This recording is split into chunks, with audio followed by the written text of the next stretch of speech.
ആ വരുന്നടി. എന്നാടി എന്നാ വിളിച്ചു പോകുന്നേ? ഈ മീൻകറി എങ്ങനെയുണ്ടെന്ന് നോക്കാവോ? മീൻകറി അടിപൊളിയാ, പക്ഷെ എന്റെ മമ്മി വെക്കണ അത്ര നോക്കത്തില്ല. ഒന്ന് പോവാ ചായ.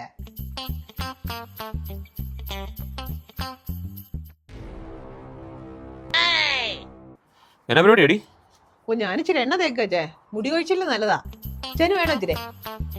എനിക്കും വേണ്ട, നീ തന്നെ അങ്ങ് തേച്ച് പിടിപ്പിച്ചാൽ മതി. അല്ല കറിക്കകത്ത് അത്രയും കുറച്ച് മുടി പറിക്കാൻ മതിയല്ലോ.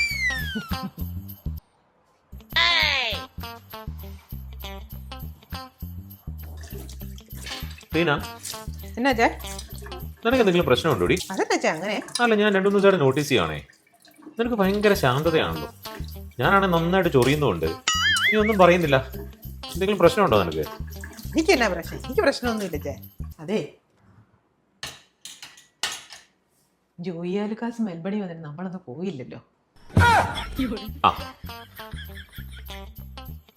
എനിക്ക് തോന്നി ജോയി ആലുക്കാസ് നിന്റെ വെളിച്ചാന്റെ മോണാണല്ലോ ചെന്ന് കാണാനായിട്ട്. എനിക്കറിയാം, നീ നിന്റെ ഏതെങ്കിലും വളയോ മാലയോ ഓൾഡ് ഫാഷൻ ആയി കാണും, ഇല്ലേ? എനിക്കറിയാതെ. നടക്കണ കാര്യം പോലും പറ.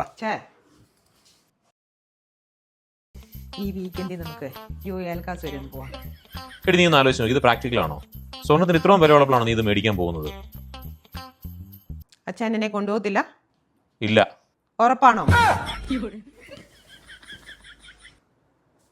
നിങ്ങൾ ഇന്നലെ എന്തുവാ പറഞ്ഞേ? മമ്മി വെക്കുന്ന മീൻകറിക്കാ ടേസ്റ്റ് എന്നല്ലേ? അടുത്ത പ്രാവശ്യമേ മീൻകറി വെക്കാൻ നേരത്തെ മമ്മി എങ്ങനെ വിളിച്ചുകൊണ്ട് പോവാ കേട്ടോ. എങ്ങോട്ട് പോവാ? അവിടെ ഇരി, എനിക്കിനിയും പറയാനുണ്ട്. കറിക്കകത്ത് മൊത്തം മുടിയല്ലേ? കറി ഡൈനിങ് ടേബിളോട് കൊണ്ടുവച്ചാ മൂക്കുമുട്ട കഴിച്ച് പാത്രവും വടിച്ച് ഏമ്പക്കം വിട്ട് എഴുന്നേറ്റ് പോകും. അന്നേരം മുടിയൊന്നും ഒരു പ്രശ്നമല്ലേ?